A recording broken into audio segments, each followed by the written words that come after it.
Hello दोस्तों, welcome to sleepy classes. तो आज के प्रीमिक्स में हम आपके पॉलिटी और इंटरनेशनल रिलेशन से रिलेटेड एमसीक्यूज डिस्कस करेंगे प्री बेस्ड। ठीक है जी, तो आइए शुरू करते हैं पहले क्वेश्चन के साथ। तो यहाँ पूछ रहे हैं आपकी कौन कौन सी स्टेटमेंट्स करेक्ट हैं रिगार्डिंग ऑफिस ऑफ प्रॉफिट। काफी बेसिक सा ये टर्म है, काफी बार आपने न्यूज में भी सुना होगा इसके बारे में। तो आइए स्टेटमेंट्स देखते हैं। पहले स्टेटमेंट में कह रहे हैं कि जो एक्सप्रेशन है ऑफिस ऑफ प्रॉफिट, ये डिफाइंड है कॉन्स्टिट्यूशन में अंडर आर्टिकल 102 पार्ट 1। ठीक है जी। सेकंड स्टेटमेंट में कह रहे हैं सुप्रीम कोर्ट ने पुरद्योत बुर्दलोई वर्सेस स्वपन रॉय 2001 के केस में ब्रॉड प्रिंसिपल्स रखी थी for determining weather an office attracts the constitutional disqualification. ठीक है जी। सो ये दो स्टेटमेंट से आपकी काफी बेसिक सा क्वेश्चन है, आप इजीली सॉल्व कर सकते हैं। सो वीडियो पॉज कीजिए, उस क्वेश्चन को आंसर करने की कोशिश कीजिए। तो इसमें मैं आपकी सेकंड स्टेटमेंट ही बिल्कुल सही है। कॉन्स्टिट्यूशन में कहीं पर भी ये मेंशन नहीं है, जो ये आपकी टर्म है ऑफिस ऑफ प्रॉफिट, ये कहीं पर भी डिफाइंड नहीं है। तो काफी सिंपल सी चीज है। अगर आपने ऑफिस ऑफ प्रॉफिट के बारे में थोड़ा सा भी पढ़ा होगा तो ये चीज सबसे पहले आती है कि कॉन्स्टिट्यूशन में ये कहीं पे भी डिफाइंड नहीं है। ठीक है जी। तो ये तो आप डेफिनेटली स्कोर कर सकते थे यहाँ पर एक point.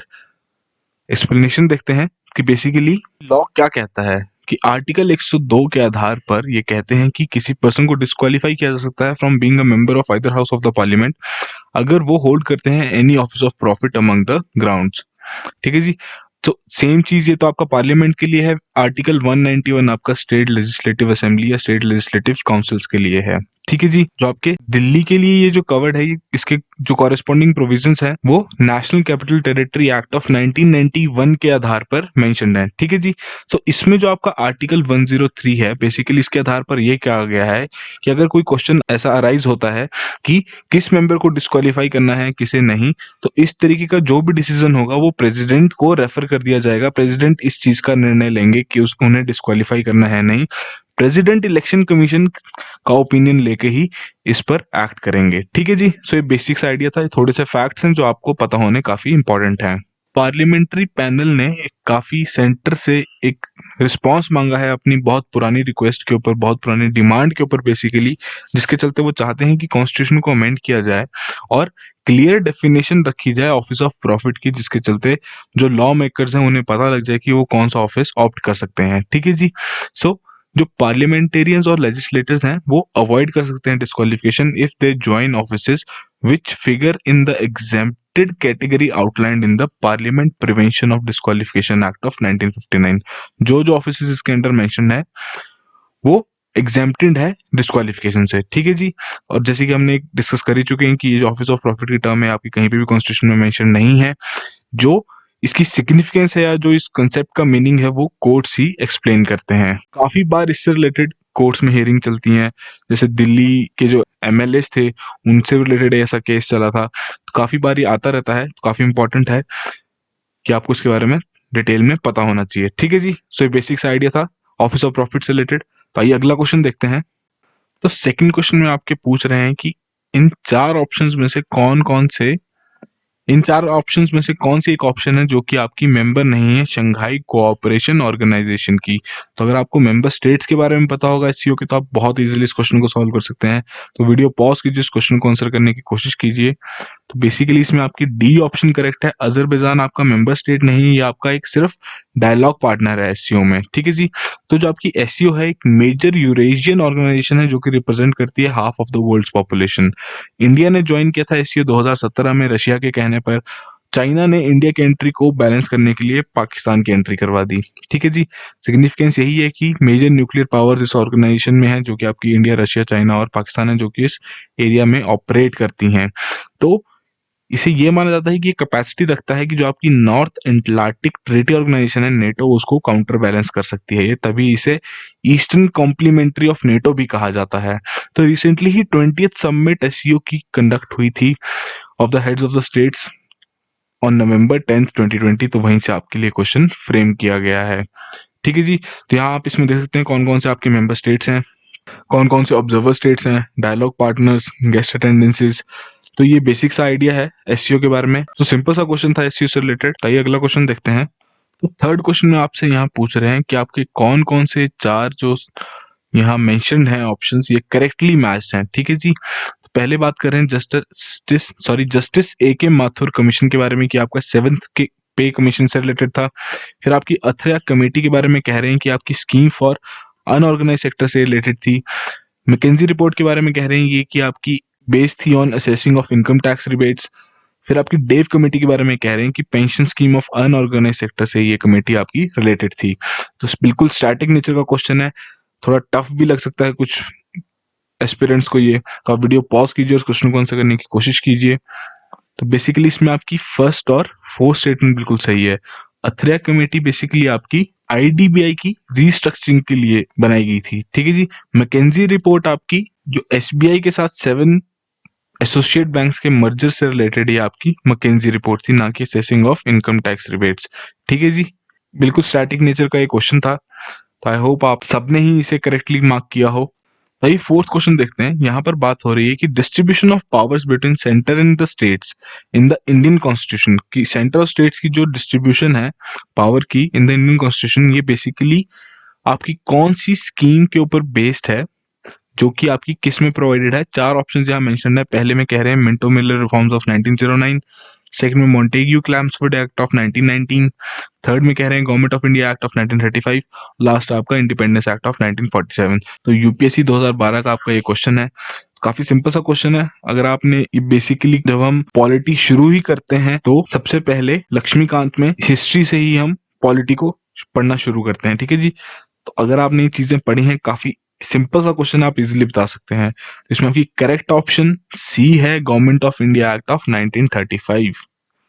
Government of India act 1935 के बारे में बात करें तो बेसिकली जो आपका कॉन्स्टिट्यूशन है वो एक बाई प्रोडक्ट है of the legacy started by the government of India act of 1935। सबसे लॉन्गेस्ट एक्ट है जो कि पास किया गया था ब्रिटिश सरकार द्वारा। 4 सोर्सेज से इस एक्ट ने अपना कंटेंट ड्रॉ किया था। पहला तो आपका जो साइमन कमीशन की रिपोर्ट थी, ठीक है जी।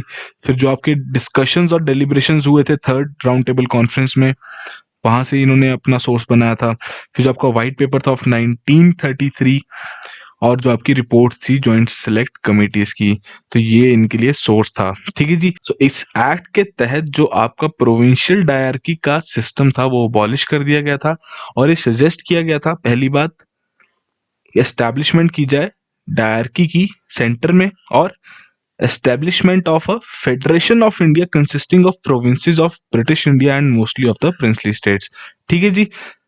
इस एक्ट के आधार पर ऑफिस ऑफ गवर्नर भी एस्टैब्लिश किया गया था, जिसके चलते जितनी भी एग्जीक्यूटिव पावर्स थी, जितनी भी अथॉरिटी थी सेंटर की, वो गवर्नर के पास मौजूद थी, ठीक है जी। सो ये बेसिक सा आइडिया है आपका government of India act of 1935 का। काफी सिंपल सा क्वेश्चन था, ठीक है जी।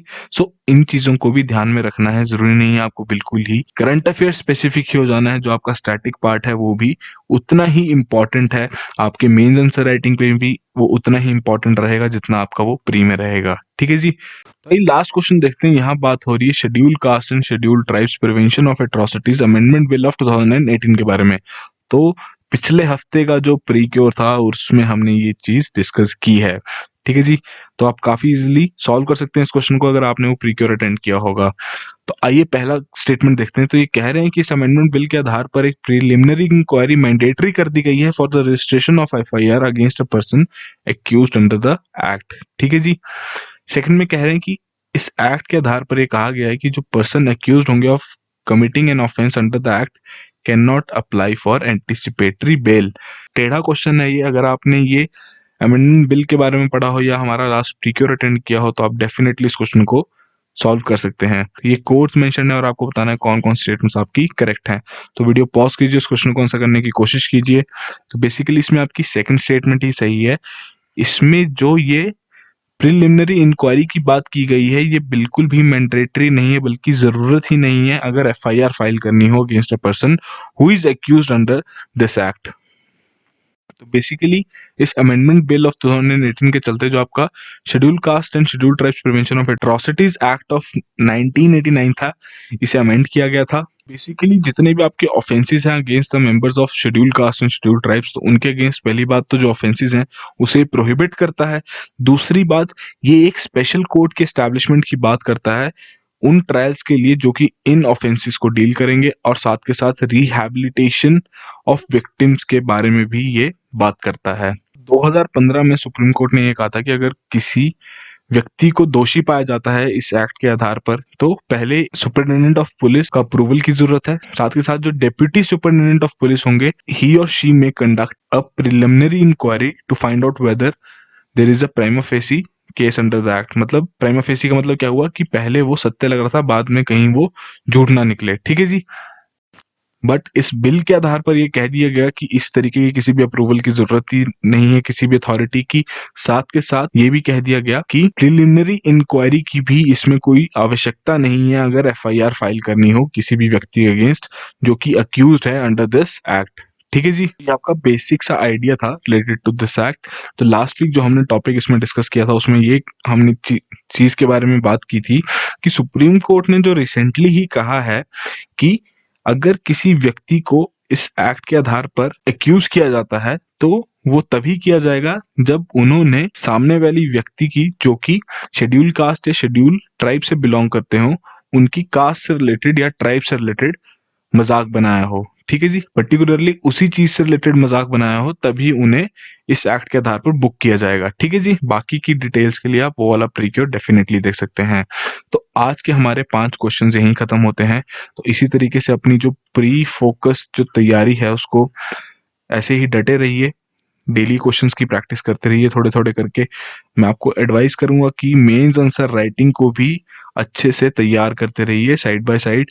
हमारा कोर्स है बैच 2 उसका लॉन्च कर दिया गया है, उसकी क्लासेस भी शुरू हो गई हैं, जिसके तहत 108 दिन का वो एक कोर्स है जिसमें आपको डेली एक आंसर लिखना है जो कि आपका हर दिन नए सब्जेक्ट से रिलेटेड होगा। ठीक है जी, आपका आंसर इवेल्युएट किया जाएगा। तो बेसिक ऑब्जेक्टिव इस बैच का यही रहता है कि एक आपको स्केड्यूल प्रोवाइड किया जाए जिस पे आप स्टिक रहें ताकि जो आपकी प्रिपरेशन है वो कंसिस्टेंट रहे। ठीक है जी, एक ही ट्रैक पर रहे, वो ऊपर नीचे ना चले। तो बाकी की डिटेल्स आप हमारी वेबसाइट पे जाके चेक कर सकते हैं इसकी। ठीक है जी, सो इसी तरीके से तैयारी करते रहिए, डेली इस यूपीएससी के सागर में पत्थर पत्थर डालते रहिए, जो आपका लवासना के लिए जो आपका सेतु है वो डेफिनेटली तैयार हो जाएगा। So all the very best and have a good day.